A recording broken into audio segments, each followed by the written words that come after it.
وہ لوگ جب ریٹائر ہو جاتے ہیں نا، جتنے بھی ریٹائر لوگ ہیں وہ کیا کرتے ہیں، اب پہلے ان کی ایکٹیو لائف ہوتی ہے، اس کے بعد وہ پیسیو لائف میں آ جاتے ہیں، کام ہی نہیں کر رہے، بیٹھے رہتے ہیں سارا دن گھر میں. زیادہ سے زیادہ کیا ہوتا ہے کہ اگر ایک مرد ہے وہ ریٹائر ہوا ہے تو اس کی جو بیگم ہے نا وہ اس کو وہ ٹوکری دے دیتی ہے کہ جاؤ جا کے بازار سے اور کچھ تو سودا ہی لے آؤ. بالکل ایسا. تو یہ کافی نہیں ہے ایکٹیویٹی. اس کا نتیجہ کیا ہوتا ہے، میں نے یہ دیکھا ہے کہ جو لوگ ریٹائر ہو جاتے ہیں نا وہ پھر بیمار پڑنا شروع ہو جاتے ہیں، کبھی کوئی بیماری کبھی کوئی بیماری. تو اس سے وہ لوگ پھر زندگی ختم ہونی شروع ہو جاتی ہے ان کی، بہت سے نقصان ان میں ہونے شروع ہو جاتے ہیں، آسٹیوپروسس ہو جاتی ہے اور جوڑوں کی دردیں شروع ہو جاتی ہیں، اور کچھ نہیں تو شوگر کی بیماری ہو جائے گی، کیونکہ بیٹھیں گے تو کچھ نہ کچھ کھاتے رہیں گے، وزن بڑھے گا تو شوگر ہونے کے بھی چانسز ہیں، بلڈ پریشر ہائی ہونے کے بھی چانسز ہیں. آپ یہ دیکھیں زندگی کی ڈیفینیشن کیا ہے، حرکت. تو اگر آپ حرکت نہیں کرتے تو اس کا مطلب آپ زندگی نہیں جی رہے.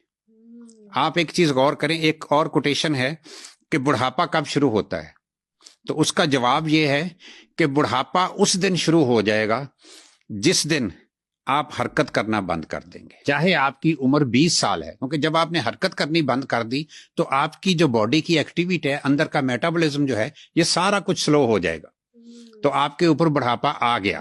تو یہ یاد رکھیں، جو بندے سارا دن بیٹھے رہتے ہیں نا وہ بوڑھے ہو چکے ہیں، چاہے ان کو اچھا لگے چاہے برا لگے، لیکن یہ ہے کہ اگر بڑھاپے سے بچنا ہے تو جتنا زیادہ اپنے آپ کو ایکٹیو رکھیں گے بڑھاپا اتنا ڈیلے ہوتا جائے گا. بالکل ٹھیک ہے. تو ڈاکٹر صاحب ایک چیز اور بتائیں کہ جتنے بھی ہمارے یہ سینئر سٹیزنز ہیں، جن میں یہ 50+ والے لوگوں کی بات کر رہی ہوں، تو ان کی ہڈیوں میں ویسے بھی بہت درد ہوتا ہے، اور ان زیادہ خوف صرف اس چیز کا آتا ہے کہیں یہ گر نہ جائیں، کہیں کوئی فریکچر نہ ہو جائے. ان کا لائف سٹائل ٹھیک نہیں ہوتا. جیسے میں ایک چیز اور دیکھتا ہوں، بوڑھے لوگوں کی بات تو چلو دور کی بات ہے، آپ ایک چیز نوٹ کریں، جو چھوٹے بچے ہیں ان میں دودھ پینے کا رواج نہیں ہے. اب کیا ہے، وہ چیزیں آپ نہیں لے رہے جن میں کیلشیم اور وٹامن ڈی ہے، تو کیا ہوگا، آپ کے اندر کیلشیم اور وٹامن ڈی کی کمی ہو جائے گی. ایک اور بھی رواج ہے کہ سورج کا ایکسپوجر لینا ہی نہیں ہے سرے سے ہی، اس سے بھی بیماریاں پیدا ہوتی ہیں. چلنا پھرنا آپ نے، ایک اور جیسے کہتے ہیں نا کہ اگر آپ سیر نہیں کرتے تو پھر کیا ہوگا. ایک کوٹیشن ہے، جس ملک کے ہاسپٹلز ویران ہیں وہاں ان کے پارکس آباد ہوں گے. اس کا الٹ کر لیں کہ جس ہاسپٹل کے پارکس آباد ہیں سیر کے لیے، ان کے ہاسپٹل ویران ہوں گے. تو سیر کرنے سے بیماریاں جو ہے وہ خود بخود ختم ہوتی ہیں. تو یہ حرکت کرنا جو ہے نا یہ بہت ضروری ہے. ایک جو صحت مند بندہ ہے اس کو کم از کم میڈیکلی ہم کہتے ہیں 3 کلومیٹر روزانہ کی واک کرنی چاہیے.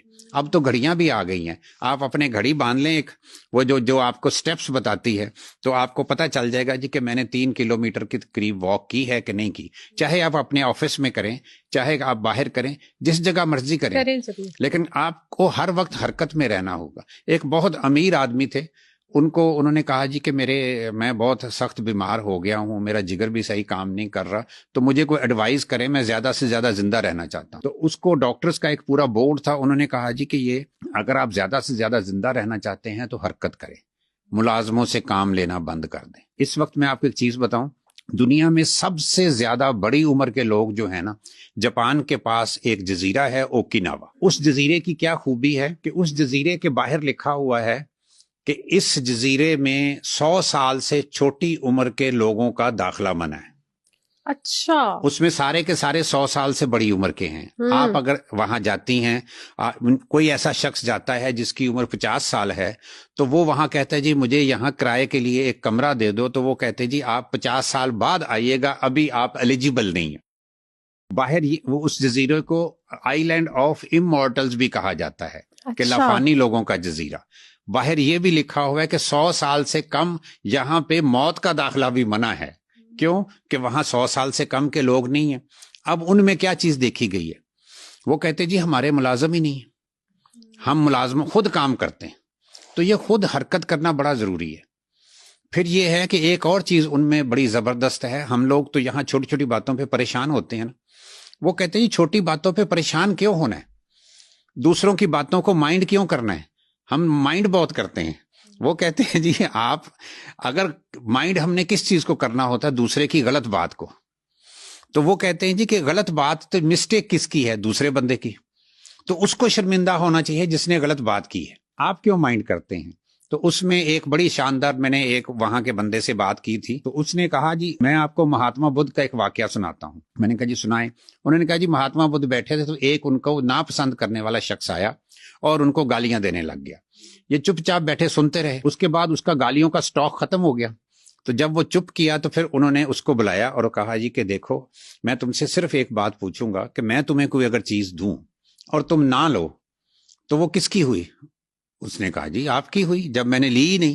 انہوں نے کہا جی آپ نے مجھے جتنی گالیاں دی ہیں میں نے نہیں لی تو کس کی ہوئی؟ وہ آپ ہی کی ہوئی۔ تو بات یہ ہے کہ ہم مائنڈ کرتے ہیں، دیکھیں کسی نے بات کی ہے، غلط بات کی، آپ ایک چیز نوٹ کریں، چھوٹی سی غلط بات جو ہوتی وہ 1 منٹ سے زیادہ نہیں ہوتی، لیکن ہم سارا دن اس کو اپنے ذہن میں گھماتے رہتے ہیں۔ اگر غور کرو تو وہ 1 منٹ کا قصوروار تو وہ دوسرا شخص ہے، جو سارا دن آپ اپنے ذہن میں گھماتے رہیں اس بات کو، اس کا قصوروار کون ہے؟ اس کے قصوروار تو آپ خود ہیں۔